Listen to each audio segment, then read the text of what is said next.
Gabriel nos acompaña desde la Universidad Anáhuac, Mayab. Buenas Así tardes. es, desde la ciudad de Mérida, Yucatán, México. Muy bien, bienvenido. Un saludo cordial. Un saludo. Y Eduardo César Garrido Merchán, de la Universidad Autónoma de Madrid. Muy bien, pues nada, sed todos bienvenidos y sin más, sabéis que tenéis 7 minutos para cada comunicación. Sí que os pedimos que seáis, bueno, que tratéis de ceñiros, ¿no?, a ese tiempo para que luego tengamos también un momento de diálogo, de compartir y de preguntas.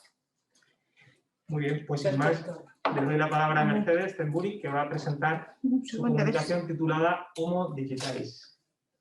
Ya está, Me parece que habían escogido esta configuración porque, ya está, ¿no? Vale, pues ya está. Porque era más cómoda, porque si no la otra la trataba, me parece.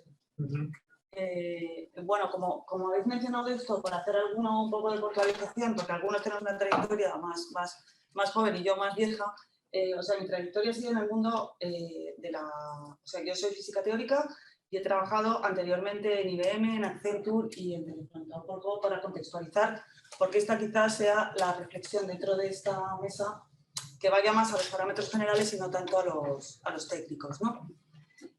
Yo creo que esto ya había sido contado, o sea, contextualizando la revolución tecnológica y cosas que ya se han dicho en el Congreso, el hombre como árbitro y artífice de qué es o debe ser la naturaleza es una imagen que ya está en el Génesis, y el tema de la Torre de Babel, que podría ser una representación de la ibris técnica o de la locura que puede producir conflicto y locura en los hombres, ¿no?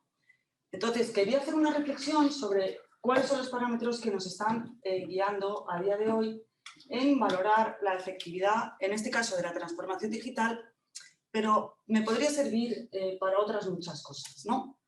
Entonces, yo creo que decisiones clave de transformación de la sociedad se están tomando basadas casi en un único parámetro, que sería la maximización de beneficios y, como hemos visto en el Congreso, en una visión antropológica del hombre un poquito reducida, ¿no? Porque cuando luego salimos al mundo del trabajo hay cantidad ingente de recursos, de talentos de la gente que están enfocadas a dos realidades de la existencia humana, ¿no? El hombre considerado como consumidor o como votante. Entonces, ¿cómo debe ser la existencia de este hombre que es consumidor o votante?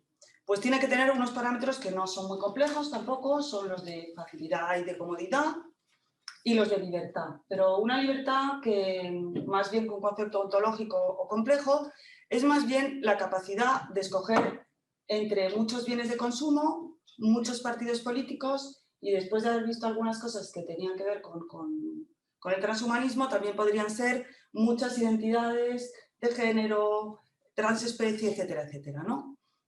O sea, la libertad de autodeterminación individual, al margen de condicionamientos de la realidad, entroncaría de nuevo con un nuevo mercado de consumo de identidades o de partidos políticos. De nuevo el hombre como consumidor o como votante. Y lo único que nos pone un límite, que yo no sé si es moral o es fáctico, pero que tampoco llega a ser muy concreto, es el tema de la sostenibilidad o de los recursos limitados del planeta. Que habría que entrar también en eso que significa, ¿no? Entonces, para conseguir que ese ser humano de pocas dimensiones compre o vote, pues es muy importante conseguir la máxima información sobre él. Puede parecer que decide, pero puede ser guiado, conducido mediante un modelo tan reduccionista, ¿no? Entonces vemos que el tema de beneficios, el tema de libertad, que pongo entre comillas, y de comodidad son los principios con los que estamos evaluando muchas de las transformaciones sociales que estamos haciendo a día de hoy. Entonces, si ampliamos un poco la visión antropológica, pues yo creo que a lo largo de la historia ha habido otras muchas cosas que han servido como ejes para valorar cuán convenientes o no convenientes eran las transformaciones sociales, ¿no? No estoy inventando nada, pues dignidad, honor, gloria, sabiduría, salvación eterna, la búsqueda de la verdad, el respeto a los antepasados, la belleza, la justicia, o sea, todo eso ha sido a lo largo de la historia componentes que por supuesto que han entrado para valorarse, ¿no? Y aquí he intentado representar un poco qué dimensiones adicionales a la configuración de consumidor votante podríamos estar olvidando o sería bueno que entrasen en ser valoradas a la hora de ponderar los beneficios de una transformación digital, ¿no? Entonces, pues hay una dimensión ética, hay una dimensión espiritual, hay una dimensión cognitiva, afectiva, de comunicación, estética, o sea, cabría ampliar, como podemos ver aquí, esta valoración que podemos hacer de la transformación digital. Entonces, como si dijéramos, el foco de los medios de comunicación, incluso de la formación en escuelas de negocio, porque no nos engañemos, el que las cosas tengan que ser rentables, que tengan que ser convenientes, es un discurso que está absolutamente omnipresente, que lo permea todo, muy difícil abstraerse de él, ¿no? Por lo tanto, claro, si valoramos la transformación digital, que vemos que a efectos de consumidor o a efectos de votante puntuaría altísimo si hiciéramos una valoración, si nos vamos adentrando en otras dimensiones que podemos considerar que son propias de lo humano, alguien me hizo la observación de que religioso moral no era lo mismo, pero bueno, para simplificar a estos efectos y además para que me salgan 10 dimensiones lo he puesto en el mismo plano, pero claro, en lo religioso moral quizá la transformación digital no sea muy beneficiosa. En los temas de estudiante-maestro, bueno, hay cosas en las que es bueno porque quizá pone muchos contenidos a disposición de mucha gente, pero quizá también los procesos de aprendizaje, que esto no voy a profundizar tanto, mi presentación es más larga, pero también hay impactos sobre la concentración, sobre la capacidad de lectura, sobre la propia figura del maestro, etcétera, etcétera, que quizá no estén siendo tan positivos. Si valoramos una relación familiar, pues yo creo que estas tecnologías no son, podríamos considerarlas neutras, pero incluso podríamos considerarlas como aislacionistas, ¿no? Alguien decía que la televisión, pues por lo menos era una cosa que servía, aunque no servía para hablar, pero servía para estar todos juntos. Ahora mismo yo creo que dentro de un propio hogar cada uno puede estar flotando en una nube incomunicado con el resto, ¿no? Como ser social lo mismo, estamos hartos de ver adolescentes sentados en los sitios y con esta edad maravillosa que está así. Entonces, hay una parte que realmente, y que quizás se están comunicando, es decir, sí, es precioso porque se están comunicando con alguien en Singapur o en Cincinnati, sí, pero el entorno inmediato está un poco como contemplador, que es lo que había asociado a la dimensión de belleza.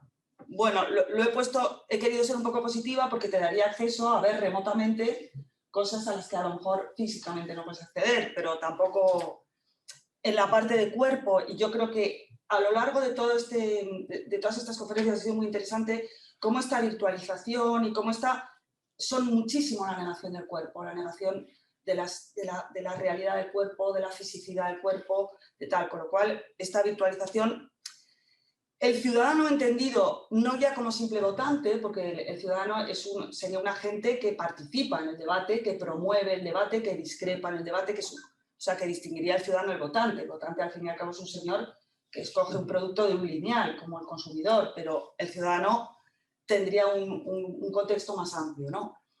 Y bueno, y como profesional, pues también tengo mis dudas porque se pueden dar fenómenos que sí, que quizá abren un mercado de trabajo más amplio, pero quizá conduzcan a que se uberice el profesional y de toda la escala de capacidades, no solo de trabajadores, lo que llaman blue collar, o de trabajadores manuales, es decir, que la escala de uberización puede ser muy, muy completa, ¿no? Con lo cual, si yo tuviera que hacer una visión rápida de todo esto, no voy a pasar por aquí, porque si no, yo creo que estoy cerca de los 7 minutos, esto sería más extenso, pero entonces, lo que quería hacer hincapié es que es importante que abramos, como si dijéramos, la visión de las dimensiones humanas en las que queremos influir. O sea, el ser humano visto como consumidor o votante, que es una visión que llevamos arrastrando desde, no sé, desde los años 50, de manera muy monolítica, pues es una visión bidimensional y con la que la ecuación ya está hecha. Es decir, que cuando uno intenta discutir determinadas decisiones, si no amplía y pone en el mismo plano el resto de las dimensiones, es muy difícil convencer o es muy difícil decir esto. Entonces, por eso concluiría diciendo que qué transformación digital queremos, ¿no? Que antes han dicho para qué la tecnología y qué medios estamos dispuestos a emplear y qué fines vamos a sacrificar, con lo cual lo dejaría aquí, lo dejaría abierto y paso al siguiente.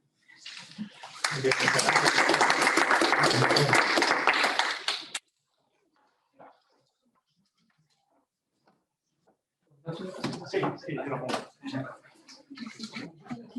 Mira, está bien, ¿eh? No, porque vas a estar más cómodo. La presentación que tengo, la paso aquí, se la paso a Begoña o a Rocío y a Gonzalo. Hay un PowerPoint o un pendrive. No. Gracias a ti. Esto no es. ¿Es este ordenador el que está aquí? No. Vale, para pasar la presentación que yo tengo, Pues la enchufamos aquí. La enchufamos, yo creo.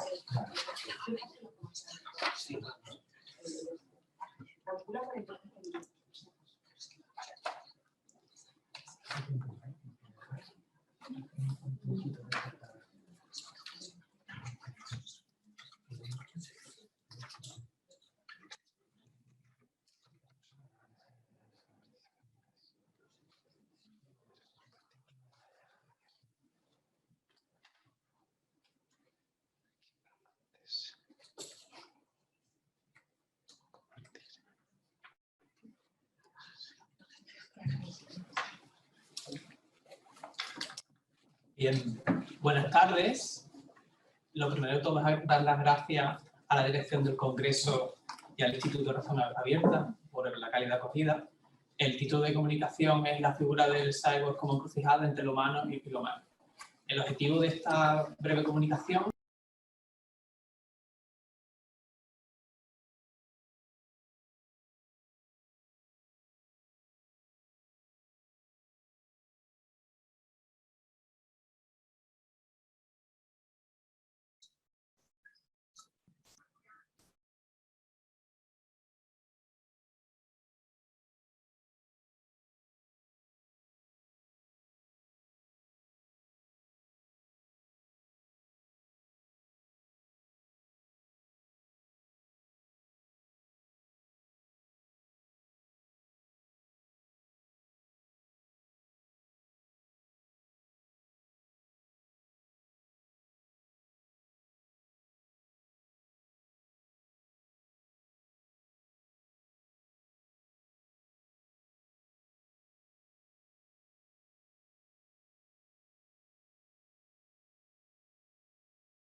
también. El segundo bloque, el que corresponde a la plasticidad del humano, vendrá a conformar o a trabajar sobre una hipótesis de que la aplicación de la tecnología para la mejora cuidadosa y bien pensada de la condición humana encuentra en el transhumanismo biotecnológico y el transhumanismo robótico sus dos principales pilares. Si bien es cierto que han surgido posiciones que son temerosas a la aplicación de la técnica destinada a la mejora de la conducta humana y a la cuestión de los ginoides y de los androides, también hay una serie de posturas como Lawrence Distan que plantean que la inteligencia es corpórea y replicable. Hay también una serie de posturas como la de Max Horkheimer y Paul Ricoeur que plantean o que tienden a resaltar los límites éticos, antropológicos y políticos. Aquí se encuentra también la ética discursiva de Carl Otto Appel y de Enrique Dassel, a Xavier Zubiri y al mismo Paul Ricoeur. Es interesante que la propuesta provisional que ofrece Berlevy, como reacción a todas ellas, destaca que el humano se caracteriza por tres elementos que son ineludibles. Esto sería lo psicológico, lo biológico y lo social. no está pasando la diapositiva, por el caso sigo. Bien, pero a mí me parece interesante otro asunto. Entiendo que la postura transhumanista, por una parte la biotecnológica, tiende a defender la transformación del propio cuerpo humano y también la biorrobótica, gracias, muchas gracias.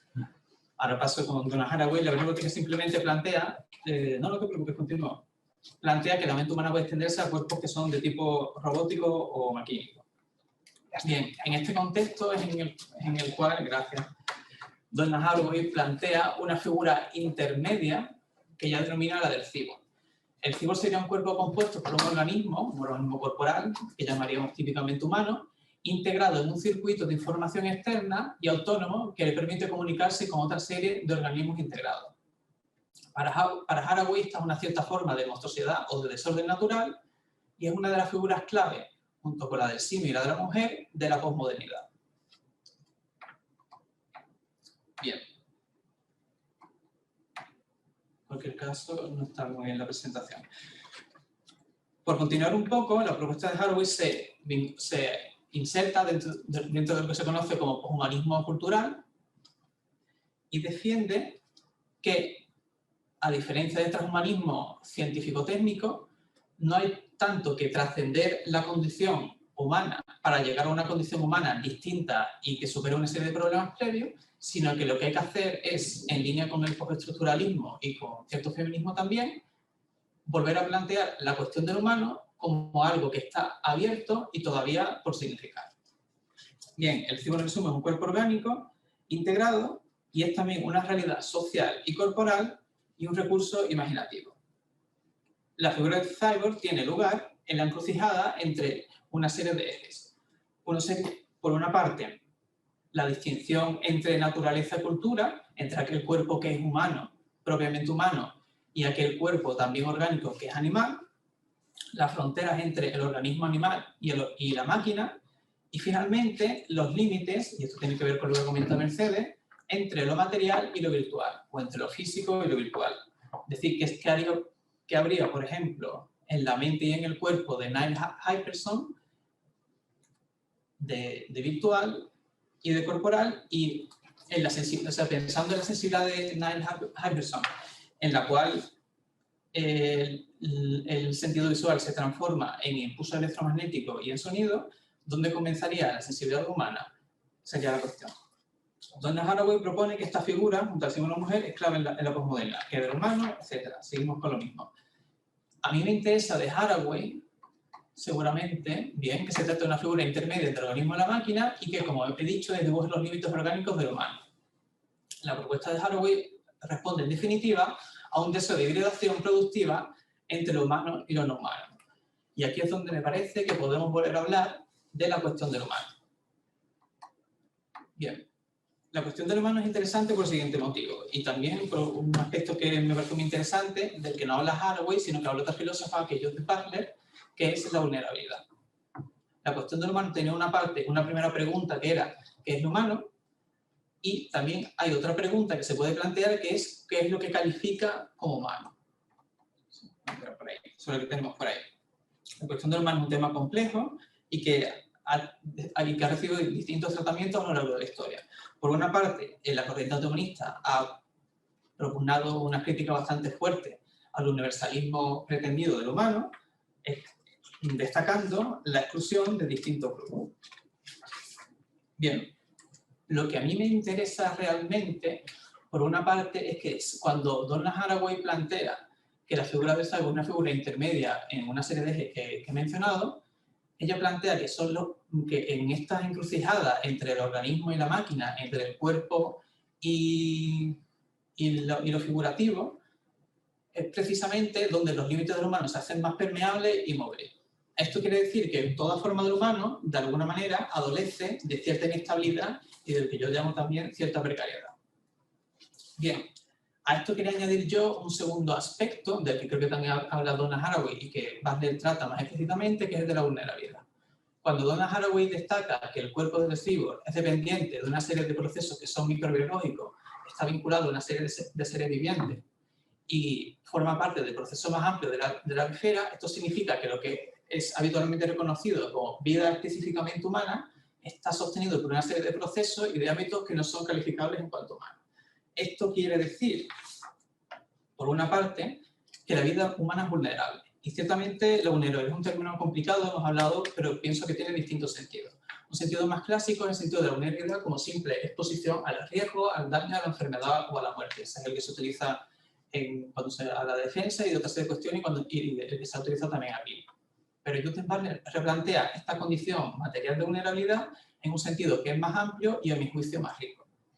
Ella plantea que si la vida humana está sostenida por una serie de procesos que van más allá de ella, esto significa que lo humano es algo que se ve afectado por ello y que también es dependiente. Es decir, la condición de vulnerabilidad exalta la exposición, la dependencia, pero también la productividad y la agencia. Bien, también positiva. Bien. También esta condición de precariedad del humano permite explicar que hay una serie de vidas que alcanzan a ser reconocidas y calificables como humanas, mientras otras que no. Este problema de la producción diferencial del humano es interesante, porque si bien habitualmente cuando discutimos sobre transhumanismo y sobre poshumanismo hablamos de qué califica hablamos de naturaleza humana, a mí me interesa más centrarme en este segundo vocablo, el de humana, y en qué califica como humano. Lo humano, en este sentido, será un universal que está sostenido por prácticas culturales que delimitan la posición del sujeto que es viable y reconocible. Es decir, aquellas vidas que son calificables como humanas son aquellas vidas que efectivamente son reconocibles, y lo que plantea precisamente Butler, y por ese sentido hablo de producción diferencial del humano, es que hay un cierto proceso en el que interviene una serie de normas ético-social que terminan conduciendo a que ciertas vidas sean reconocidas como humanas, mientras que otras no. Pienso, por ejemplo, y Butler que efectivamente es muy polémico, pero quizás sí lo que uno desea es un sentido de una vulnerabilidad y de un valor de la vida más amplio y algo más equitativo, que cuando se produce, quizás lo hemos visto con el COVID, cuando ciertos estados se han comportado de una manera un poco vergonzosa a la hora de pelearse por las vacunas o a la hora de adelantarse a otros estados, mostraban una cierta preocupación en la cual la vida de su propia nación eran más importantes que otras. Entonces, esto sería uno de los mecanismos que planteaba, ¿no? ¿Y qué nos dice la producción diferencial del universal del humano acerca del humano como lugar de inestabilidad? Si lo humano es algo que se produce y que hace a ciertas vidas más humanas que a otras, es decir, que humaniza y que deshumaniza al mismo tiempo, esto sí hace necesario, o subyace, digamos, el reclamo ético de que es necesario revisar continuamente y críticamente cuáles son las condiciones que hacen de una vida vivible y humana para ir expandiendo cada vez más este reconocimiento. Bien, las vidas incalificables de humanas pueden hablar inesperadamente, nos dice Butler, en términos de humano, abriendo el término del humano, el universal del humano, a la significación y a su propia historia. Es decir, cuando una vida que no es plenamente reconocida toma la palabra y dice que es plenamente humana, algo se mueve y lo humano cambia. Lo humano en este sentido sería un universal caracterizado por la reiteración, por la repetición, y esto introduciría una dinámica de crisis, de inestabilidad y de apertura que me permitiría, al menos en mi caso, hablar de una condición de precariedad del humano. Es decir, el problema de la producción diferencial de las vidas y de la figura intermedia que plantea Haraway como el cyborg nos habla de un humano que está caracterizado por la inestabilidad y no ya de una naturaleza humana que sería fácilmente delimitable y que, al menos para esta autora, sería fuente de exclusión de ciertos grupos. Bien, con esto termino y muchas gracias por la atención.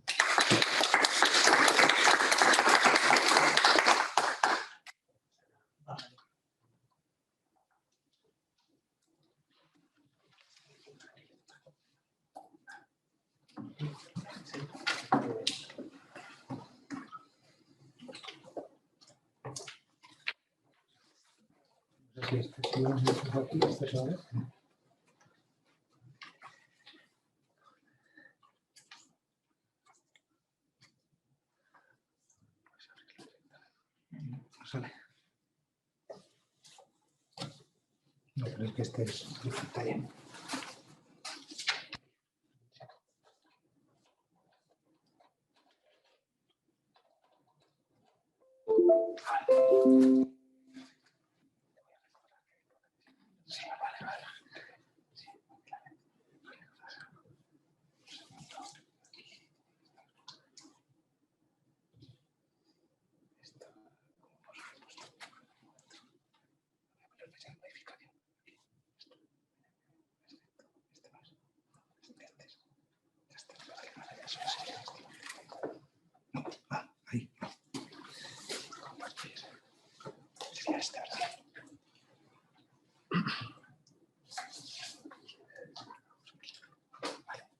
Perfecto. Muchas gracias. Miguel nos va a presentar esta comunicación titulada Cuidado de personas dependientes. Puede realizarlo un robot. Con 7 minutos, cuando quieras. Muchísimas gracias, Luis. Bueno, muchísimas gracias a todos. Buenas tardes. ¿Me pongo aquí o aquí? No sé si me... Bueno, digo, ¿no? Bueno, lo primero, esto es una comunicación que lo ha hecho un grupo de investigación, que se llama Luis Moronte, Susana Bautista, Luis Moreno y un servidor. Y bueno, pues esto cómo se pasa por aquí. Pues perfecto. Entonces, bueno, como tenemos 7 minutos, bueno, es muy concentradito y muy tal, pero bueno, vamos a hacerlo lo mejor posible, ¿no? Entonces, es un ejercicio de aproximación desde la zona abierta, una realidad donde se implica pues, la ingeniería, lo que es el mundo de las humanidades, de la persona, ¿no? Entonces, cómo dar una respuesta desde la razón abierta a esta realidad, ¿no?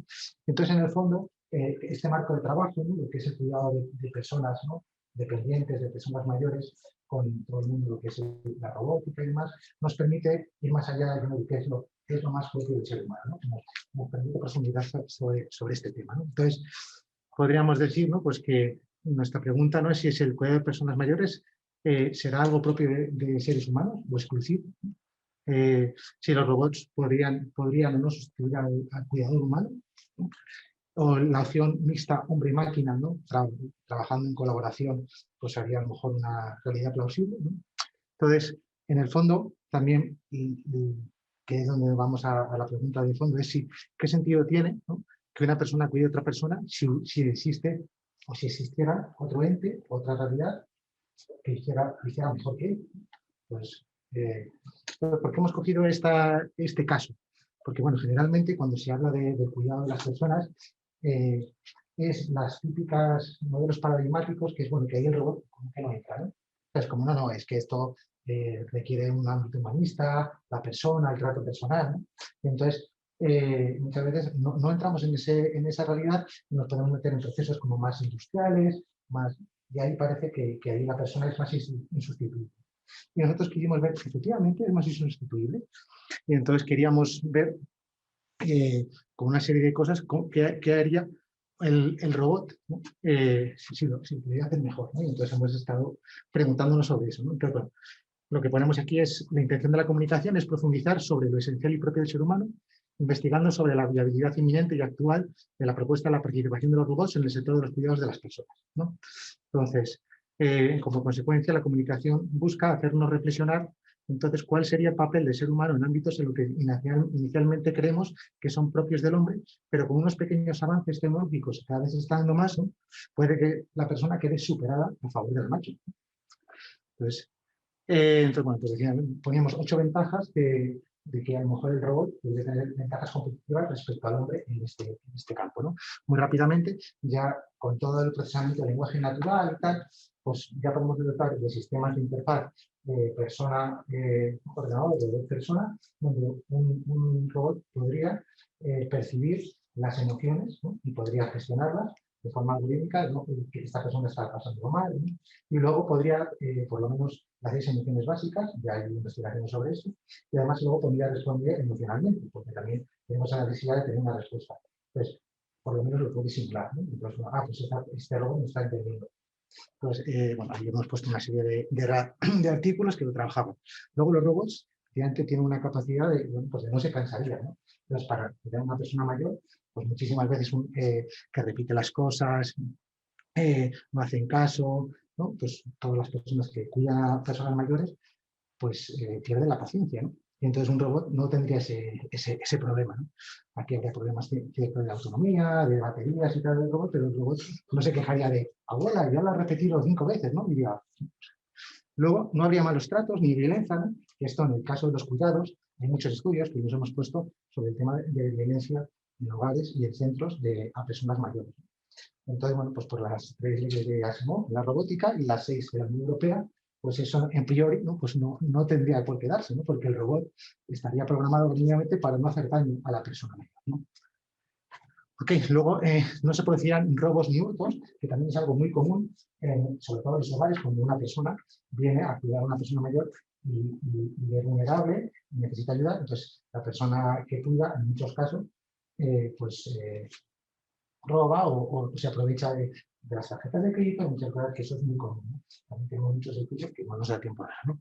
El robot tiene más fuerza física, tiene una capacidad de mover, que muchísimas veces necesitan personas, dos cuidadores, un familiar y un cuidador, para hacer ciertas labores, ¿no? Un robot pues, podría hacerlo con el cuidado suficiente esta labor, ¿no? Pues porque tiene más fuerza física al tener, ¿no? Incluso, bueno, pues con el tema de la movilidad, con el GPS, pues podría hacer movimientos y traslados y tal, que luego también podría tener, por toda su lógica algorítmica, pues un control más del horario de las medicaciones, no se nos pasaría, pues no te da la medicación de la mañana, tal, lo tendría muchísimo más controlado, ¿no? De hecho, ahora se está dando pues, esa alteridad con robots que se están usando para ello, ¿no? Con una persona que cuida y hay unos dispositivos que están recordando constantemente cuando toca la medicación. Luego también la precisión en los menús y en las cantidades, pues habría una mayor precisión, el robot tendría la capacidad de decir, pues, que le toca a la hora de comer, tal. Y luego incluso pues, la generación incluso de triggers o de sensores podrían percibir cosas que a lo mejor nosotros no podemos percibir, ¿no? Pues poníamos aquí, ¿no? Ya tenemos aquí algunas cosas, ¿no? De no es capaz de percibir en ponerse en alerta y lanzar protocolos, ¿no? Como el nivel de azúcar de sangre está bajando, bueno, tendrías que hacerlo, ¿no? Pero a lo mejor el robot podría tenerlo muchísimo más. De hecho, tenemos aquí algunos artículos, ¿no? Que ya pueden predecir los olores y otra serie de cosas, ¿no? Bueno, esto son como 8 características, ¿no? Bueno, aquí están muchos estudios que no vamos a hablar, ¿no? Y en el fondo, ¿no? Lo que queremos decir, si nos centramos en lo que es la categoría de destrezas y habilidades, ¿no? Como ponemos aquí, el ser humano puede ser superado en todas o en casi todas por un robot, incluso en habilidades propias aparentemente que son exclusivas del hombre, ¿no? La escucha, la paciencia, ¿no? Que a lo mejor no escucharía, simularía la escucha, pero claro, pero para una persona, pues para una persona que está dependiente, tiene la sensación de que le están escuchando, ¿no? Entonces, por lo que decía, sea por un desempeño real, ¿no? Pues efectivamente podrían realmente levantar más peso, recordar siempre el horario de las medicinas, tener más habilidades, ¿no? Pues habilidades lógicas, o por una simulación de dicha habilidad, ¿no? Escuchar, percibir emociones, mostrar emociones, no serían reales, pero a lo mejor para la persona pues me sirve, ¿no? Entonces, ¿qué es lo que... de hecho, poníamos aquí, ¿no? Que incluso podrían parecer más virtuosos que nosotros mismos. Obviamente, no, porque la virtud requiere libertad, ¿no? Y entonces no, pero es verdad que uno podría tener esa percepción cuando a una persona que es beneficiaria directa de ese robot podría responder por comparación de los hechos, ¿no? En ese ejercicio de cuidado. ¿Qué ha pasado? Se ha cambiado Se ha ido la otra. Bueno, pues bueno. No pasa nada. Compartir. Volvemos a compartir. Aquí, gracias. Es este. Compartir. Vale. Ahora aquí estábamos. Aquí. Vale. Pues podríamos preguntar, ¿no? Hemos puesto el nombre Alina, ¿no? de un robot que se llama Alina, ¿no? Es que Alina no me grita, no me da malas contestaciones, no se cansa de que le cuente la misma cosa, no se aburre aunque te juguemos 25 veces al Rummy Cube, ¿no? Es como yo prefiero a Alina que una persona, ¿no? Incluso a lo mejor por reducción de lo que es el hombre, ¿no? Que muchas veces nos pasa, lo hacemos con la analogía de las mascotas, ¿no? Cuando llegas a tu casa y el único que te recibe es tu perro y tus hijos te hacen caso, ¿cuántas veces piensas? Es que me quieren más el perro que mis hijos, ¿no? Entonces tienes una reducción de, claro, si tú analices, tú ves que el amor es solo porque te viene a buscar, pues efectivamente podría decir, ¿no? Ponemos aquí el único que me quiere, lo poníamos aquí, ¿no? Dice, Alina me quiere más porque juega más conmigo, no me interrumpe, me libro que me gusta y siempre, aunque se lo pida 2 veces o 10, me lo vuelve a leer. Entonces, al final, uno podría preferir perfectamente al robot que a la persona, si tuviera esa capacidad de simulación, ¿no? Entonces, claro, entonces, esto todavía es futurible, hay muchas áreas, ¿no? En que la persona... mejora al hombre, al robot, ¿no? Y muchas cosas de estas están en un desarrollo incipiente, pero tarde o temprano podría llegar perfectamente, ¿no? Entonces, claro, a nivel, podríamos decir, ejecución, pues lo más normal, ¿no?, de funcionalidad es, bueno, pues esto, el futuro se va a dar que un robot y una persona pues colaboren en conjunto para esta ayuda. Pero nosotros queríamos ir más allá para decir, bueno, entonces, si en este ámbito que aparentemente parece que el hombre era como su reino, ¿no?, aquí no entran los robots, ¿no?, porque necesitamos, y nosotros presuponemos que pueden entrar perfectamente y pueden superar al ser humano, o incluso la persona puede preferir a un robot que a una persona. Entonces, ¿qué es lo propio del ser humano? ¿Qué sentido tiene el cuidado? Entonces, vamos aquí a lanzar unas preguntillas, ¿no?, que era, pues, por ejemplo, primero, por el sentido, ¿no? O sea, al final, una persona que cuida a otra, un robot que quiere una persona, a lo mejor es porque está programado para ello. Pero una persona que cuida a otra es porque a lo mejor la quiere, ¿no? O también la quiere, bueno, somos libres, ¿no?, también la quiere por su herencia, y entonces lo hace, sería peor que el robot. Y ya no nos digo, estoy aquí porque luego voy a recibir la herencia, pero no soporto a esta persona. Pero vemos la libertad del ser humano y la motivación, o sea, sería una categoría y el sentido y por qué hago las cosas que el robot carecería, ¿no? Yo estoy aquí porque no hay ningún sentido, me han programado para ello, ¿no? Y entonces el hombre ejercería una libertad que el ser humano no tiene, que el robot no tiene. Luego también la capacidad del encuentro, ¿no? Esa realidad, el encuentro entre dos personas, es un ámbito creativo y una realidad que entre una persona y una máquina no se da, ¿no?, por las ambas categorías, ¿no? Entonces, de hecho, nosotros estuvimos viendo un artículo, bueno, otra vez, da igual, no sé por qué, pero bueno, da igual, si bueno, si había una frase que ya con esto terminaba, ya me estoy enrollando más de la cuenta, y lo dejo para que luego la comunicación, si quieren leerla, y el artículo, que es mucho más interesante, y aquí, ¿no? Que sale en Nature, de Kessler, ¿no?, habla de que cuidar de los otros nos hizo humanos. Y se están viendo desde a nivel antropológico que los primeros Homo sapiens, ¿no?, empiezan a tener conciencia de cuidar al otro, no solo por el otro, sino para evitar, por ejemplo, la transmisión de enfermedades, ¿no? Y, oye, vamos a cuidar a esta persona porque si no puede contagiar al resto. Y entonces empiezan a generar comportamientos afectivos y de cuidado de los demás desde muchos millones de años, ¿no? Entonces, este artículo habla de esto. Y luego, bueno, pues para terminar, y ya no me enrollo más porque yo creo que ya me he pasado, ¿no? Cuidar del ser humano esto es una pequeña frase de un libro que también trabajamos. Cuidar del ser humano es una obra de arte y el arte exige imaginación, sensibilidad, talento y técnica. No se puede cuidar en serie ni homogéneamente. Cuidar bien exige trascender la aplicación de protocolos, pues cada ser humano es singular y único. Y ello exige un cuidado personalizado, centrado en sus necesidades y en sus posibilidades, ¿no? Entonces, lo que nos dimos cuenta también es no solo centrarnos en la figura de la persona cuidada, sino la del cuidador, la necesidad que tiene la persona del encuentro, de la entrega, ¿no? Y entonces, al final, el foco se tiene que ampliar desde la razón abierta para decir que la persona que está cuidando también tiene un sentido y un don de entrega y le está ayudando a realizarse, ¿no? Entonces, por lo menos en nuestro ejercicio de razón abierta nos sirvió a ver que nuestra mirada tiene que ser más amplia, no solo desde la ingeniería de resolver un problema. Entonces, con este robot lo puedo hacer mejor, me sustituyo un robot por una persona, ¿no? Entonces, bueno, ¿pero qué sentido tiene poner si una persona, aunque no tuviera que hacerlo porque ya hay alguien que lo hace mejor que él, tendría sentido que lo siguiera haciendo? A lo mejor sí, pero bueno, sin más, lo dejamos. Gracias.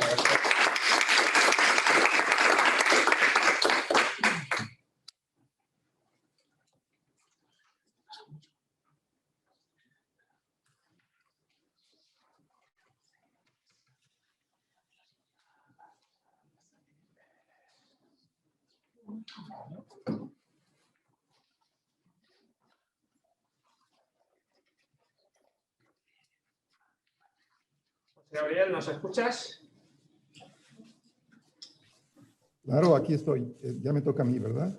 Fenomenal, sí, te toca a ti cuando quieras. En este momento empiezo. José Gabriel nos va a hablar sobre el repensamiento del programa de la asignatura de Inteligencia Artificial en la Universidad de Anáhuac de Mayab. Pues, José Gabriel, dispone de 7 minutos. Cuando quieras, adelante. Gracias. Nomás me pueden confirmar, ¿ya están viendo la presentación? Sí, se ve. Bueno, pues buenas tardes para ustedes. Mi nombre es José Gabriel Urzáiz y les voy a presentar, como bien dice, el tema del repensamiento del programa de la asignatura Inteligencia Artificial en la Universidad Anáhuac Mayap. Bueno, yo les estoy hablando desde la ciudad de Mérida, Yucatán, en México, por razones de la pandemia. Me hubiera encantado estar ahí con ustedes, pero esta vez pues no se puede. Así que les mando un saludo muy cordial a todos los presentes allá en España y a los demás que están conectados, desde Mérida, Yucatán, México. A manera de contexto, quisiera mencionar simplemente que soy ingeniero en computación y doctor en informática y que trabajo en la Universidad de Anáhuac Mayap como profesor de la División de Ingeniería y Ciencias Exactas.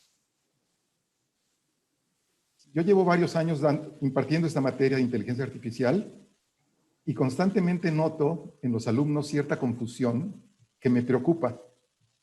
He notado que algunos de ellos otorgan a una computadora, bueno, un ordenador, un programa, un robot, ciertas atribuciones que son exclusivas del ser humano. Pero lo grave es que esta confusión provoca conductas y actitudes equivocadas, como por ejemplo el hecho de que algunos estudiantes parecen desarrollar sentimientos hacia la computadora, el teléfono o un personaje de videojuego, y muchas veces evitan la relación personal y prefieren relacionarse con tecnología porque les resulta más fácil y satisfactorio. Existen varias causas que pueden explicar esta confusión.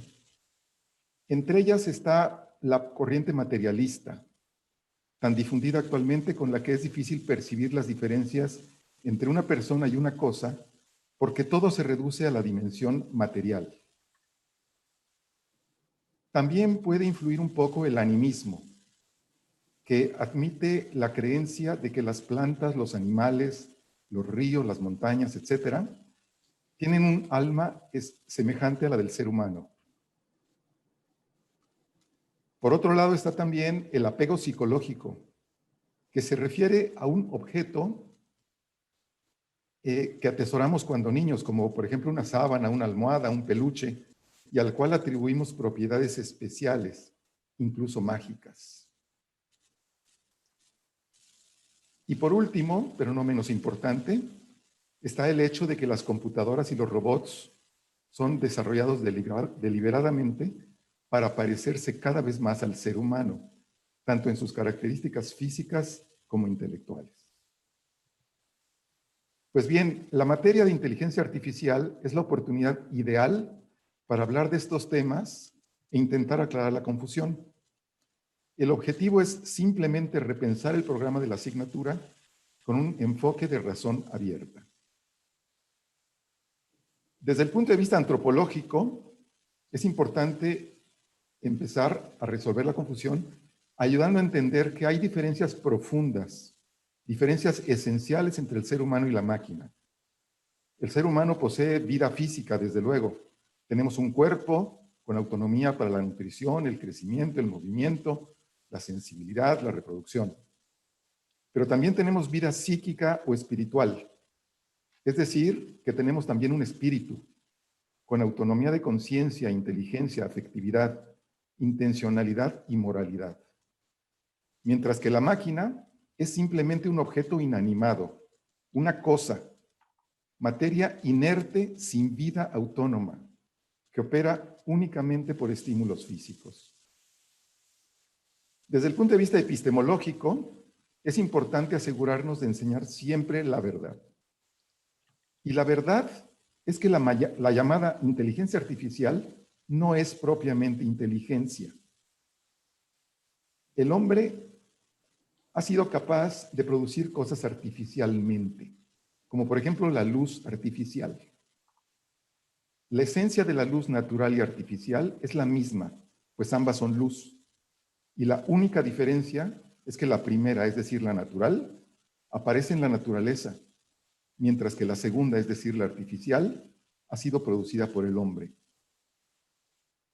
Pero cuando el hombre fabrica la llamada inteligencia artificial, la esencia de lo que fabrica no es inteligencia, sino máquinas, circuitos electrónicos, computadoras, robots, programas, etc. El soporte que utiliza el hombre cuando construye la llamada inteligencia artificial es un conjunto de materiales físicos inanimados, cables, circuitos, engranes, etc. Y su esencia no cambia aun cuando la imitación fuera extraordinaria. Aun cuando las máquinas tengan la apariencia de un animal o de un ser humano y se comporten como los animales o como el ser humano, siguen siendo solo máquinas y de ninguna manera animales o personas artificiales. Y entonces, si no es realmente inteligencia, ¿por qué la llamamos inteligencia artificial? Pues se le llama así solo de forma metafórica. El término de inteligencia artificial fue acuñado a mediados del siglo pasado por McCarthy, Minsky y otros científicos, pero desde el origen el término resulta simplemente una referencia a la posibilidad de que las máquinas presenten comportamiento inteligente. Pero el término no es lo más importante, sino tener claro en qué consiste realmente lo que llamamos inteligencia artificial. Es cierto que estas máquinas que el hombre construye presentan comportamiento inteligente. Y es claro que ese comportamiento inteligente proviene necesariamente de alguna inteligencia. Pero esta no radica en la máquina, sino en el hombre que la fabricó. La llamada inteligencia artificial no debe entenderse como fabricación de nueva inteligencia, porque no lo es, sino que es la propia inteligencia del hombre la que está siendo reflejada a través de las máquinas. Desde el punto de vista ético, debemos asegurarnos de tratar a las personas como personas y a las cosas como cosas, y no al revés.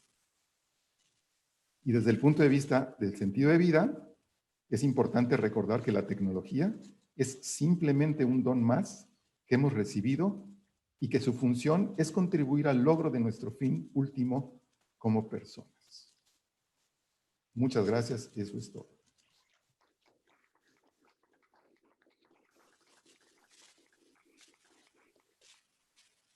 Gracias, José Gabriel.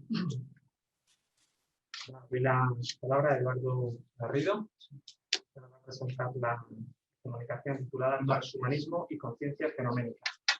Creo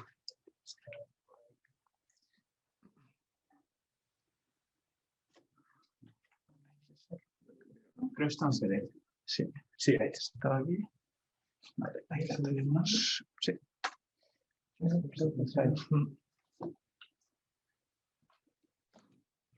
Vale. Voy a sentar por aquí. Bueno, buenas tardes a todos y muchas gracias por estar aquí. Es un honor. Y nada, yo os quería básicamente introducir muy brevemente, porque esto es una cuestión que da mucho que hablar, argumentaros también desde un punto de vista de razón abierta. Yo soy profesor de inteligencia artificial en la Universidad Autónoma, en la Escuela Politécnica Superior, pero cuando hablamos de consciencia y de inteligencia artificial, está siempre este mito de que algún día vamos a ser capaces, con el avance de la ciencia, de descargar nuestra conciencia en una máquina. Un mito muy extendido, hay mucha literatura sobre ello y pues quería argumentaros el peligro que tiene asumir que eso pueda llegar a ser posible, debido al objeto de estudio que estamos tratando, que es la conciencia, ¿no? Entonces, ¿qué es esto de la conciencia? Bueno, pues en ingeniería muchas veces vemos que cuando hay un concepto muy complejo, se aplica el paradigma de dividir y vencerás. Vamos a partir de un concepto complejo, vamos a hacerlo en conceptos mucho más simples para intentar abordar este problema, resolviéndolo por distintos puntos de vista. En ese sentido encontramos el concepto de conciencia fenoménica que definió Ned Block, que se refiere a la experiencia que nosotros sentimos por ser humanos, o sea, nuestra experiencia en nuestro mundo interior y del mundo exterior, nuestra percepción de la experiencia que tenemos nosotros. En palabras de Descartes, en una meditación segunda y sexta, es la cosa dentro de nosotros mismos, que percibe el mundo que nos rodea. Entonces, esto no tiene nada que ver con lo que se refiere a otros tipos que clásicamente se han llamado consciencia, como por ejemplo la consciencia de acceso, que es típicamente en cada momento de qué información somos conscientes, que viene de nuestros estados mentales y de cuál no. Y tampoco tiene nada que ver con lo que sería el yo narrativo que nuestro cerebro pues, nos permite ser conscientes y que es básicamente nuestra personalidad basado en pues, la experiencia, ¿no? Entonces, estos dos tipos de consciencia no tienen nada que ver con nuestra experiencia del blanco, de cómo es un rojo, la rojez del rojo, o cómo sería ser un murciélago, por ejemplo, que son cosas diferentes. Estos dos tipos de consciencia, pues sí que a lo mejor pueden llegar a ser emulados de alguna manera por alguna inteligencia artificial, ¿no? Pues, por ejemplo, tenemos el modelo del Global Workspace Model de esta isla de Jaén, podemos ponerlo también con Deep Learning y con redes de atención, etcétera, para discriminar qué información es importante o no, pero no tiene nada que ver con el otro concepto, ¿no? Y tanto la consciencia de acceso como el yo narrativo, pues hay distintos estudios que ahora están en boga, que pueden llegar a ser manipulables por psicodélicos, pero la consciencia fenoménica sigue ahí. Esa vigilancia que tenemos nosotros, de alguna forma u otra, de nuestros estados mentales, sigue ahí. Entonces, en palabras de David Chalmers, el problema fuerte de la consciencia, por qué y cómo somos conscientes de estas experiencias, es algo que queda sin respuesta, de momento, desde un punto de vista del método científico.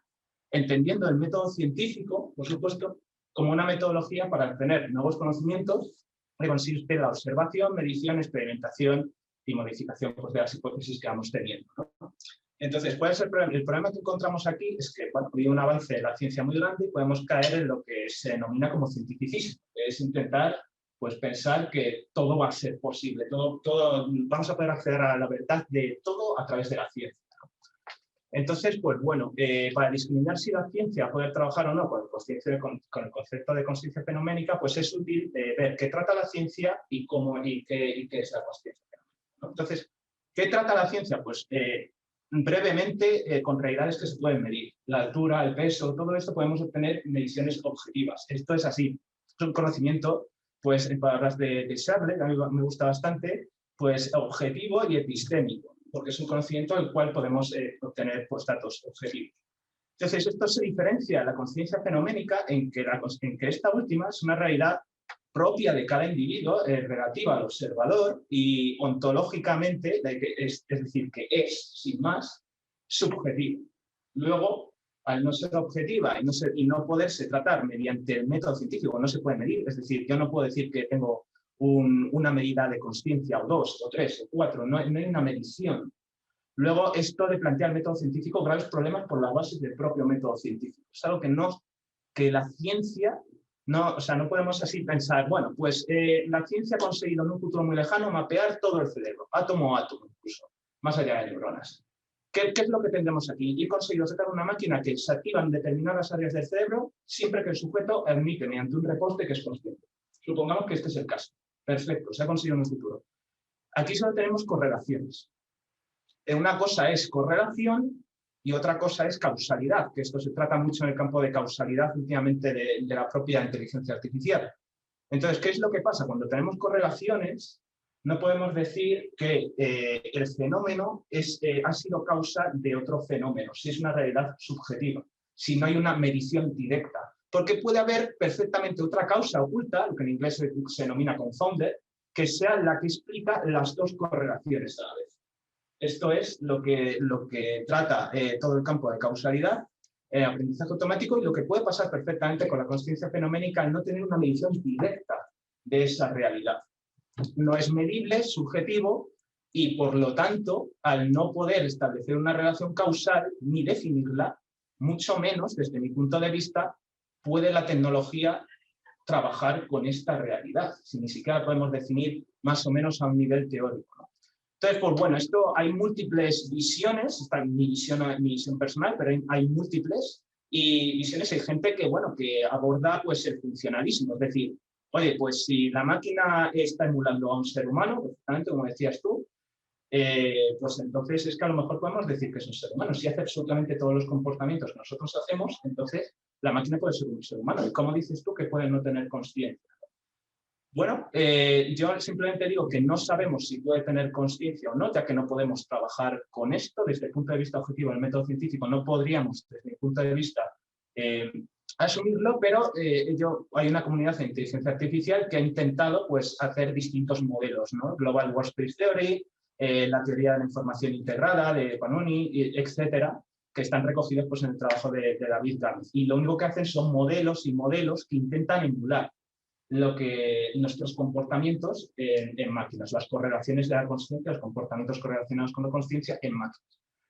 Sin embargo, estas vuelven a ser, desde mi punto de vista, correlaciones y no podemos decir en ningún momento si una máquina ha desarrollado un qualia o es consciente de las reacciones que rodea, etc., ¿no?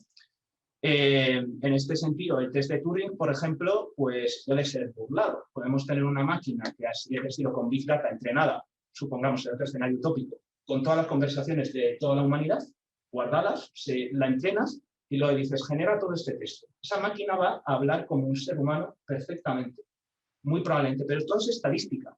Nos está diciendo que hay una consciencia y un alma en el caso de que esta existiera, por algunos filósofos como Daniel Dennett, que dicen que es una ilusión. Que tiene alma, no podemos decir nada, desde el punto de vista objetivo, desde el punto de vista del método científico. Si acaso, yo argumento, lo único que podemos emular pues, son las correlaciones y si acaso, pues correlacionarlas con distintas teorías de la mente, ¿no?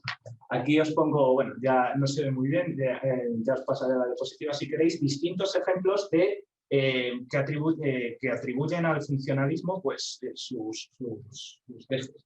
Por ejemplo, ahí tenemos en el primer lugar un ordenador que está diciéndolo, igual, un poquito menos de zoom. Sí. Son distintas viñetas que vienen a decir, pues lo que un ordenador o una entidad se comporta emulando a otra entidad, por ejemplo, el ordenador se comporta emulando una conversación como un ser humano y realmente la gente dice, pues es un ser humano porque se comporta como tal. Esto es como si tuviéramos un pato ahí de madera con una cinta haciendo el sonido de un pato, el resto de patos se creen que es un pato. Pero ¿es realmente un pato? No lo podemos saber. Bueno, en este caso no. De si definimos un pato como este ser vivo. Pero está quedado bloqueado. Vale. Bueno, son distintos ejemplos más y al final llegamos al tema del funcionalismo. Ahí decimos bueno, pues si una entidad se comporta como un ser humano totalmente, entonces es que en realidad es un ser humano o es un zombi filosófico y entonces es que la consciencia o no existe o directamente es que está ahí, ¿no? Pues esto pues, podríamos argumentar que es falso, igual que es falso el túnel con el que el coyote se ha estampado, el pato que hemos visto antes, etcétera. Entonces, podemos salir desde un punto de vista filosófico de la razón abierta de distintas formas de estas paradojas, diciendo, pues, por ejemplo, la consciencia fenoménica puede ser una ilusión, pero bueno, yo al menos, como decía Descartes, lo único que puedo yo estar seguro es que yo me siento a mí mismo por el hecho de estar pensando. Luego, el hecho de que me digan que es una ilusión, a mí es algo que no me termina de convencer. Claro, tenemos también una fábula de Smulian, que es el dualista triste, que decimos, si el alma realmente no hace nada y todo el cerebro humano es racional y se puede emular, si le quitamos el alma va a seguir hablando de alma. Entonces esto también es una objeción que se le pone el dualismo.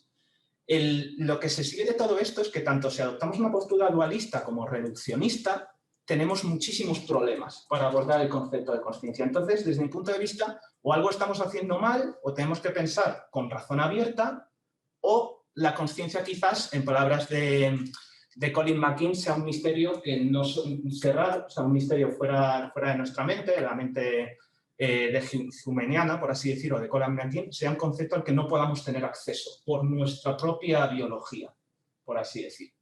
Entonces, pues, sabiendo todo esto, ahí os presento qué es lo que pasa una vez que hemos analizado el concepto de consciencia. ¿Tiene sentido pensar que podemos descargar nuestra consciencia en un ordenador? Bueno, pues si hemos visto que necesitamos para ello, para persistir la consciencia en un ordenador, necesitaríamos, si tenemos tener garantías de que nosotros seguimos ahí, necesitaríamos en primer lugar medir la consciencia de esa máquina de alguna forma. Pero como ya hemos dicho, esa consciencia es un fenómeno subjetivo que no lo trata la ciencia. Entonces, si no lo trata la ciencia desde un punto de vista objetivo, no se puede verificar si una máquina es consciente con el método científico tal cual nosotros entendemos ahora mismo el método científico. Luego, la ciencia no puede dar respuestas a que se podría hacer al intentar persistirnos en un ordenador. La conclusión a la que yo llego es que podría ser consciente o no. Y con este método científico, con esta forma de hacer filosofía, desde mi punto de vista, no vamos a poder llegar a saberlo con certeza.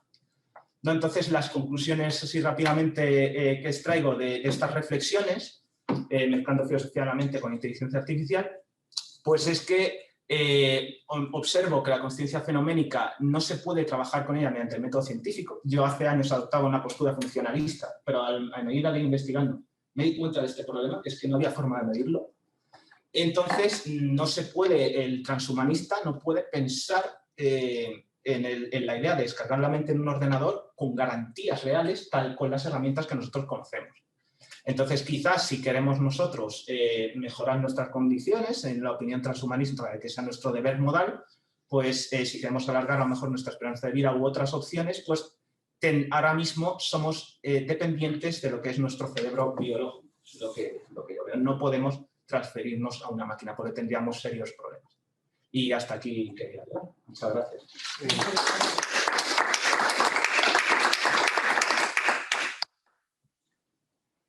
Ahora tenemos unos minutillos hasta las 7 para todo lo que queráis compartir, preguntar, comentar. Olga. Sí, yo quiero empezar con... Bueno, el nombre... Eduardo. Yo puse esta mañana, cuando estaba a la Universidad, ¿no? Pues hablaba yo de la conciencia y...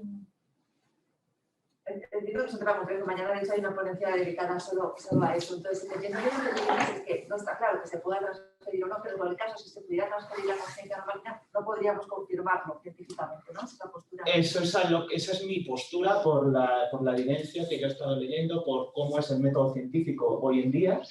Si nosotros objetivamente no tendríamos, desde mi punto de vista, forma de garantizar que esa conciencia ha sido trasladada. Puede ser o no, pero yo no veo una forma de tener garantías desde un punto de vista objetivo. Y en la definición de la conciencia, porque entiendo claramente, comparto contigo que eso sería indemostrable, esta mañana preguntaban también si había alguna forma de medir la conciencia. Yo no soy experta en el tema, no sé si se ha avanzado en intentar medir la conciencia, igual que decía la profesora que hacía la pregunta, que se ha medido y hay muchos test de medir la inteligencia de alguna manera, ¿no? Que lo damos por buenos. No sé si hay investigaciones que hayan intentado medir la conciencia. Sí, bueno, yo leo a un autor, un neurocientífico que se llama Stanislas de Jaén, que ha estudiado muchísimo el cerebro con fMRIs, con distintas pruebas, y bueno, pues a base de reportes ha mapeado qué zonas del cerebro se iluminan o qué conjuntos de neuronas cuando el sujeto afirma ser consciente o cuando hace comportamientos correlacionados con la conciencia. En ese sentido, podemos decir que eso es una medición de una correlación de la consciencia. Pero como la consciencia fenoménica, tal cual la entendemos, es un fenómeno relativo al observador, lo que estaríamos midiendo es algo correlacional, pero no podemos asegurar una relación causal entre esas correlaciones y la propia consciencia del observador. Y en base a su comportamiento, lo que se llama en inglés behaviorism, o sea, el comportamiento, tampoco podemos decir nada porque lo que la inteligencia artificial nos está demostrando a día de hoy, con grandes análisis de procesamiento del lenguaje natural, de señales, etcétera, es que puede emular nuestro comportamiento. Pero de ahí a decir que sea consciente, es que no lo podemos saber. Entonces, desde mi punto de vista, lo único que se puede afirmar en este asunto, que yo lo considero un misterio, yo más bien ahora mismo adopto la posición misterianista de Colin McGinn, es que es un misterio que a día de hoy yo no veo forma de medirlo. Yo veo un objeto que no veo forma de medirlo. Es como medir puede argumentar medir la inteligencia. Habría que aportar una definición de inteligencia. También se está haciendo inteligencia artificial. Pero hasta qué punto es una medición en la cual nosotros estamos midiendo a lo mejor la capacidad de procesar información u otras cosas y hasta qué punto la inteligencia no se compone de otros atributos propios del ser humano. Pues yo veo que eso desde un punto de vista objetivo, de método científico o ingenieril, por así decir, yo lo veo muy difícil de definir. Se han definido desde un punto de vista técnico la inteligencia de distintas formas, pero yo siempre encuentro objeciones, por así decir, o cosas que dicen, bueno, pues si mides la inteligencia de esta forma, puedes contraargumentar un caso que nosotros hacemos bien y la inteligencia artificial no.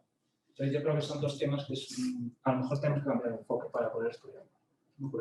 Muy bien cómo, pero no creo que estemos en la vida. Sí, mañana estará aquí Juan Arana. Sí, Es que estoy pensando todo el tiempo en el libro de Juan Arana que se titula La conciencia inexplicada.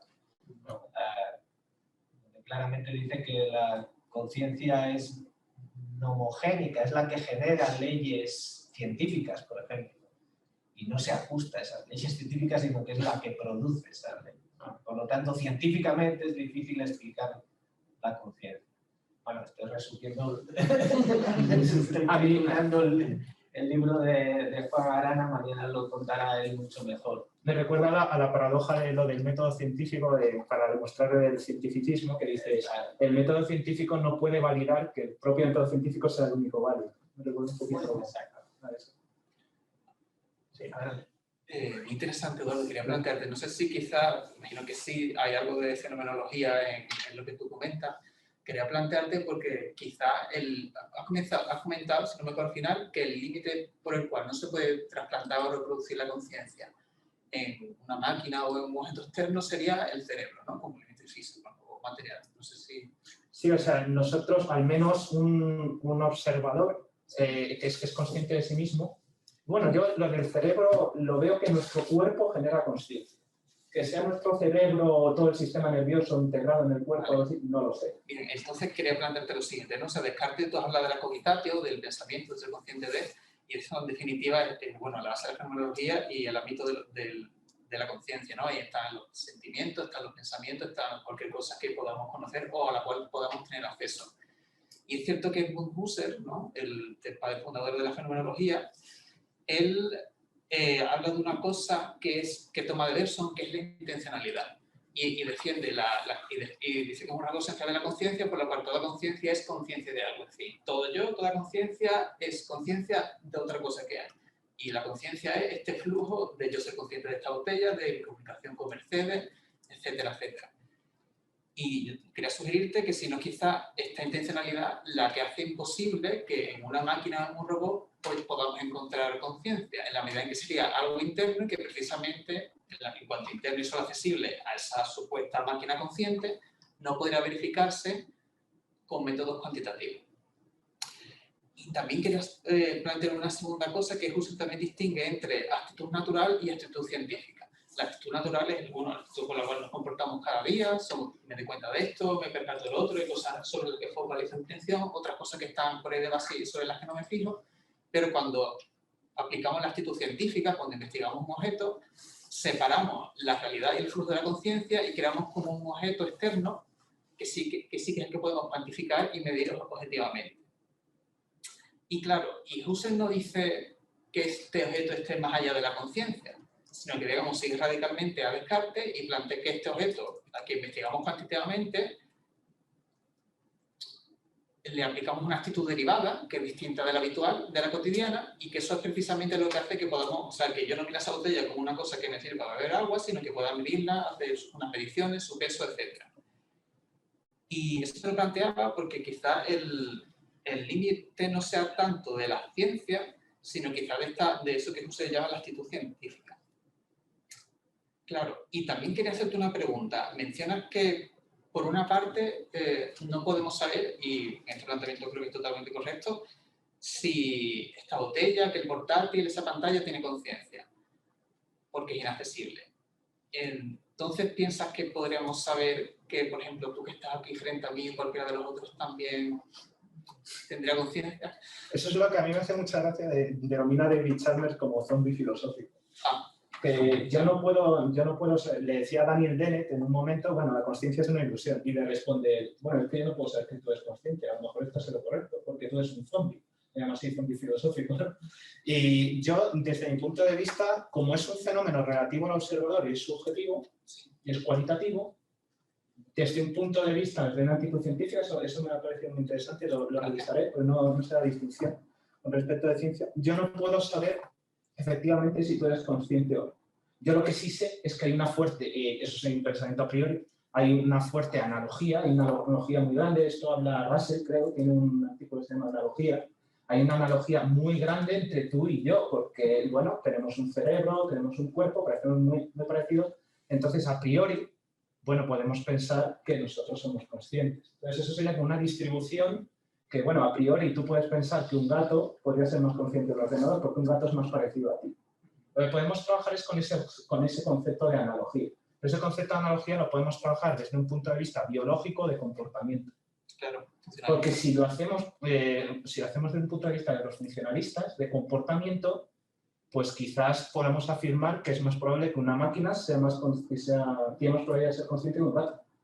porque nuestro comportamiento puede ser más similar al de una inteligencia artificial con respecto a un dato.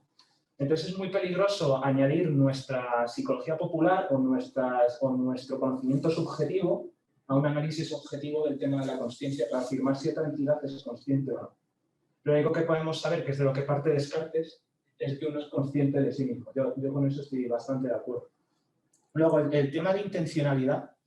Sí que es cierto, yo creo que la intencionalidad es un prerequisito a la consciencia, es decir, no se puede tener desde un punto de vista de intencionalidad sin ser consciente, porque eso requiere ser algo, y si no se es algo, no se tiene intencionalidad, porque eso es una propiedad atribuida a un ser, por así decir, de punto de vista, ¿no?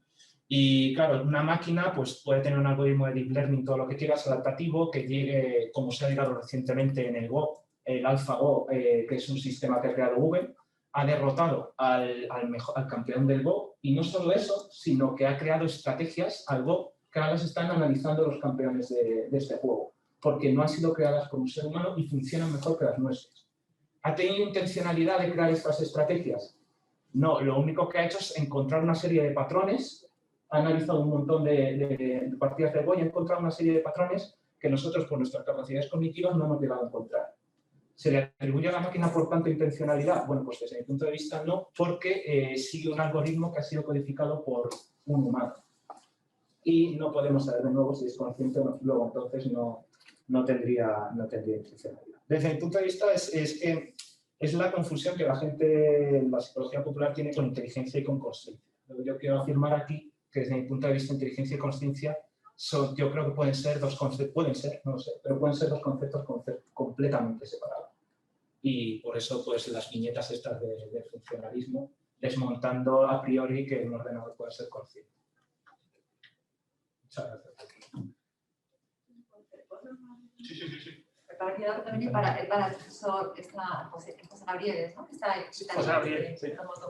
Tiene que ver con la enseñanza de la inteligencia artificial. Sí, cuando planteáis estos aspectos en clase, me imagino que los estudiantes de ingeniería, por mi experiencia en otras asignaturas, son general, les gusta debatir, o sea, hablar sin conocimiento, pero enseguida entran al debate de estas cuestiones, ¿no? Porque les atrae mucho.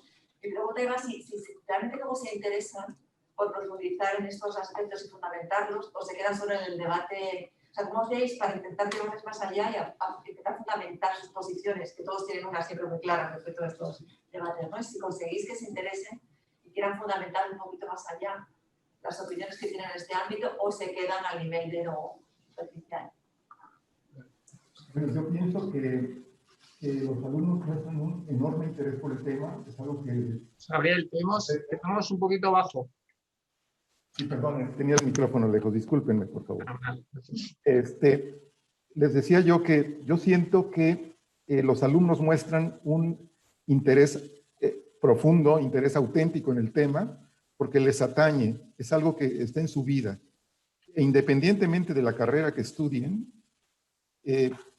ellos quieren aprender esto. Y por lo tanto, mi experiencia es de que ellos auténticamente tratan de aprender, aportan mucho y finalmente llegamos a algo muy valioso. Yo creo que esa es la experiencia que les puedo decir de varios años y que, bueno, también un elemento adicional que quiero mencionar, la universidad en la que yo tengo la suerte de trabajar es una universidad católica, la Universidad de Anáhuac, y pues ellos llevan muchas materias del corte humanista y por lo tanto tienen muy buenas bases. Esa es la respuesta que les puedo ofrecer. Yo, para... No sé si quieres completar algo. Sí, no, desde mi experiencia, la Escuela Politécnica Superior tiene muchísimo interés. De hecho, hacemos un debate, la asignatura que se puntúa sobre un tema así algo más filosófico, pero siempre nosotros ponemos inteligencia artificial.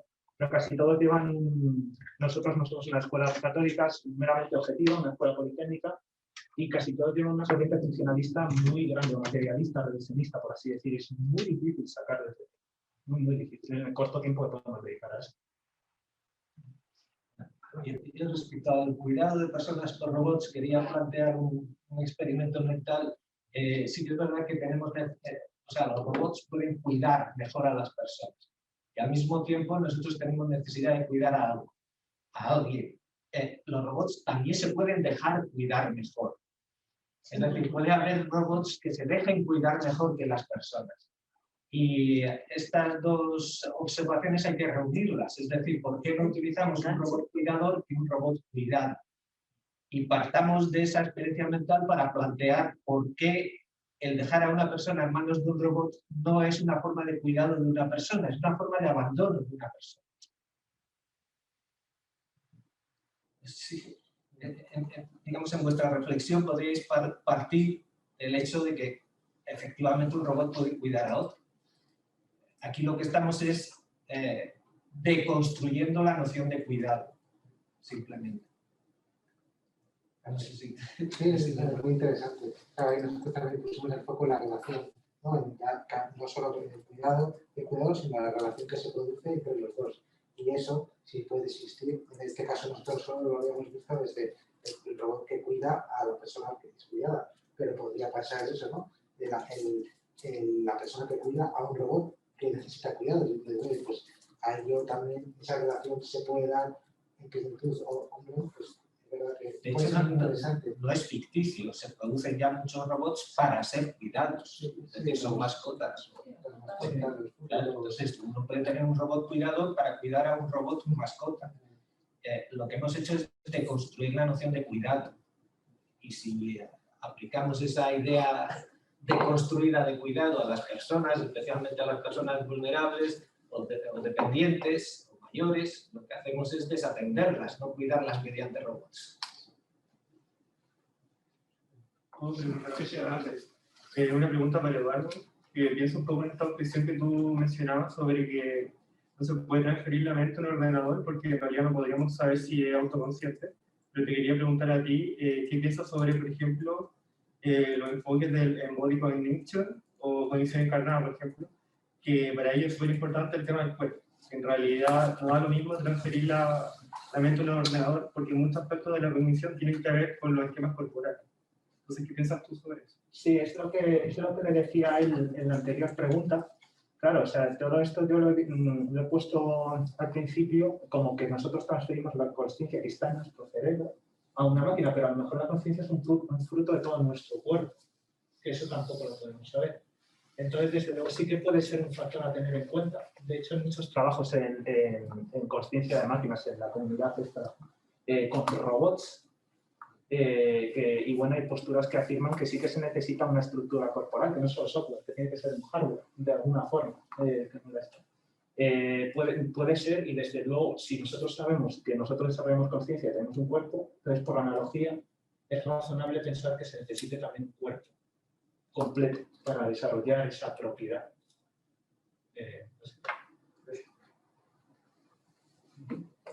¿Tenemos alguna pregunta? Pero no sabemos a quién se la dirige. No pueden hablar ellos, ¿no? No.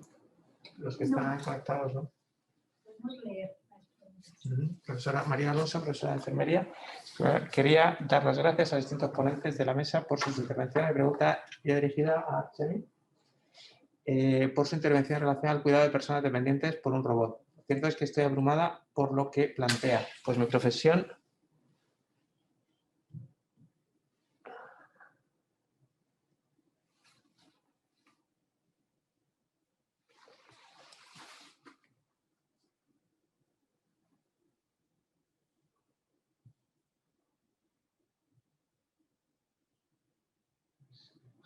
Bajando la barra. Tienes una barra, sí. Sí, pero es que es como que verdad si se baja ese... Sí. Pues no.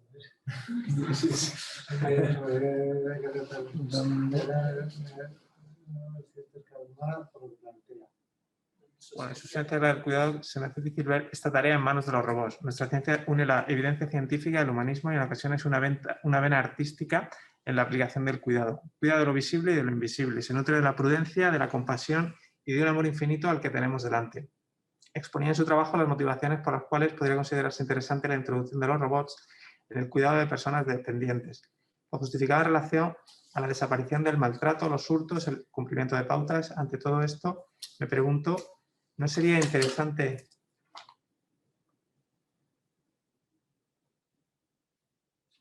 aunar esfuerzos por la formación de personas virtuosas y excelentes en lo que hacen. ¿No sería previo ayudar a las personas en ser mejores personas antes de la sustitución de las mismas en algo tan íntimo como es el cuidado de un sector tan vulnerable como el de la persona dependiente?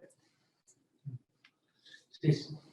Bueno, claro, el ejercicio que hemos hecho es precisamente eso, ¿no? Que generalmente este sector, ¿no?, siempre tiene la priori de que es propio y exclusivamente humano, ¿no? Entonces, queríamos ver, hacer el ejercicio teórico, que ya no es tan teórico, por viendo un poco los artículos y la investigación que estábamos viendo, de que efectivamente hay robots que están haciendo en el ámbito de habilidades y competencias y destrezas que requiere esta profesión, que pueden ser bastante mejor, ¿no?, que los seres humanos.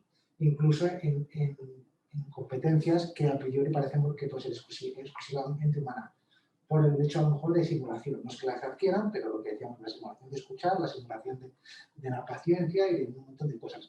Entonces, estamos el ejercicio era, no es que nosotros defendiéramos esto, y probablemente la vía de integrar, ¿no?, la parte de las nuevas tecnologías con la parte humana, probablemente es donde vaya convergiendo por lo que estamos viendo, ¿no?, que se va dando, pero era una especie de ejercicio, pues, en el fondo, qué sentido tiene el cuidado de las personas, más allá de ejercer, ¿no? Pues, si hay un robot que pudiera hacerlo mejor, ¿por qué no lo sustituimos?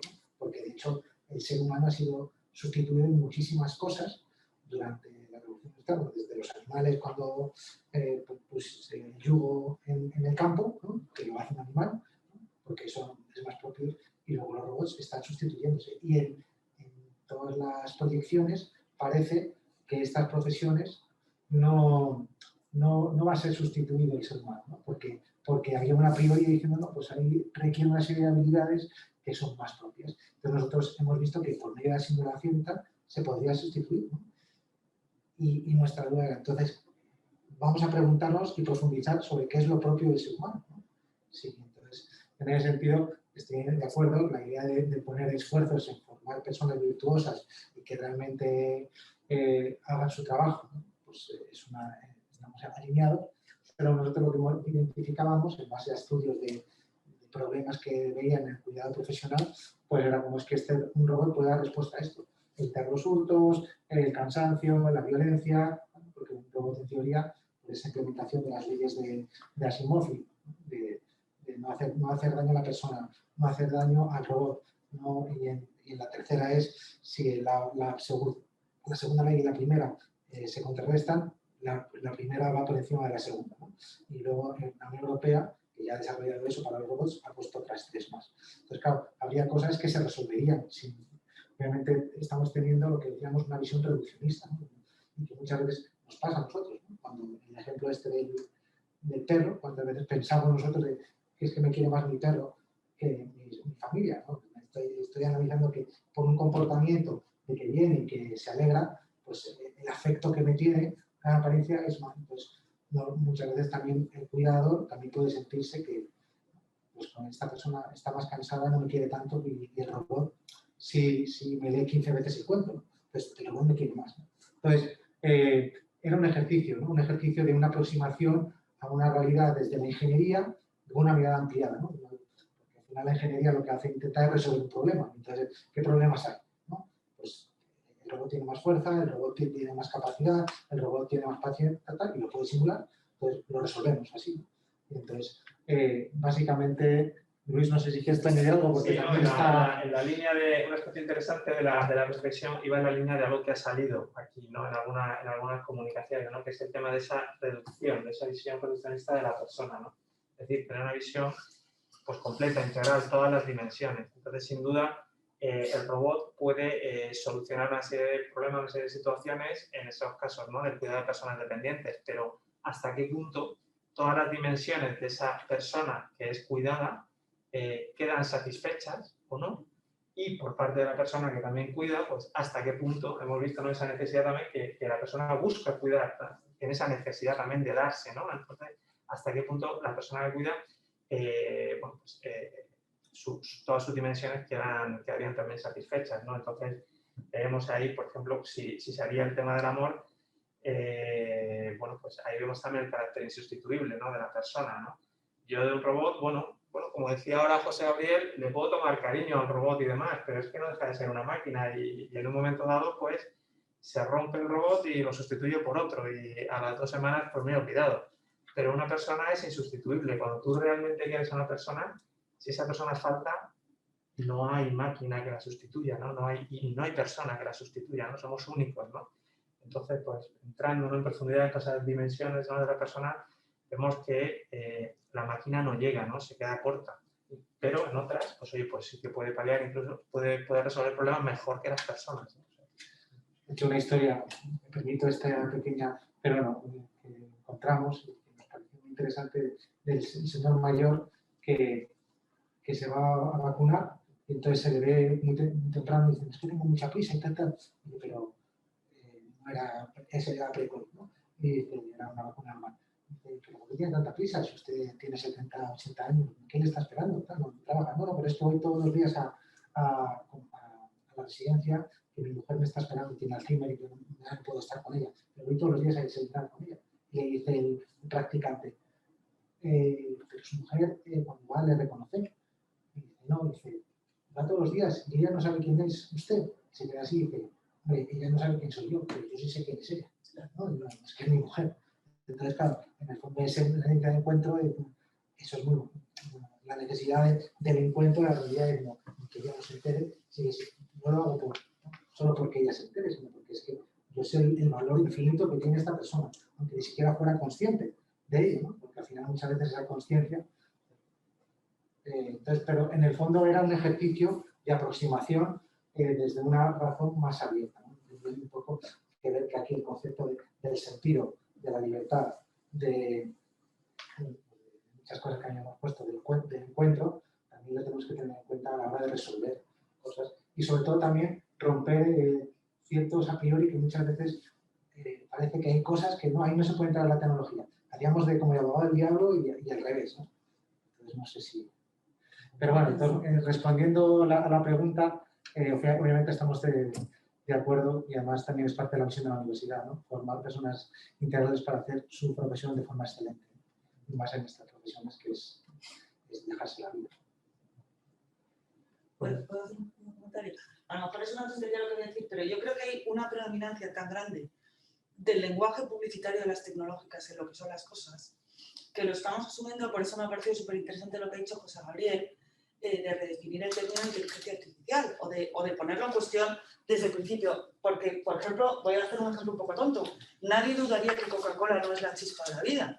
Pero es que yo creo que vamos a llegar a un mundo en donde cuando nos digan que Coca-Cola es la chispa de la vida, nos vamos a creer que es la génesis de la vida biológica, ¿no? O sea, porque quiero decir, hay ya tal confusión entre lo que es marketing, lo que es negocio y lo que es un poco realidad que me sorprende, ¿no? Yo estoy de acuerdo contigo y quería poner un ejemplo que conozco, que es que Microsoft el año pasado sacaron literalmente este titular, Microsoft lanza la primera inteligencia artificial que siente.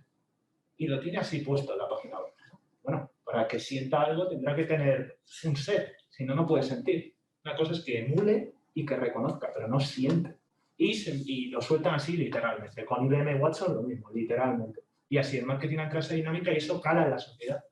Eso está calando. O sea, los alumnos se lo creen. Pero ese marketing antes nosotros teníamos, o sea, no sé, estábamos formados de otra manera y ya te digo, no pensábamos que era la chispa de la vida. O sea, imagínate que mañana una chica pensara que se va a quedar embarazada bebiendo una Coca-Cola. Y dices, pero pues, esto es insólito. O sea, quiere decir que el lenguaje nos está conduciendo ya a unos niveles de confusión o de muy sorprendentes, ¿no? Sí, estoy de acuerdo. Muy bien. No sé si hay alguna cuestión más. Nada más, José Gabriel. Bueno, más agradecerle cosas muy interesantes he escuchado, les agradezco mucho.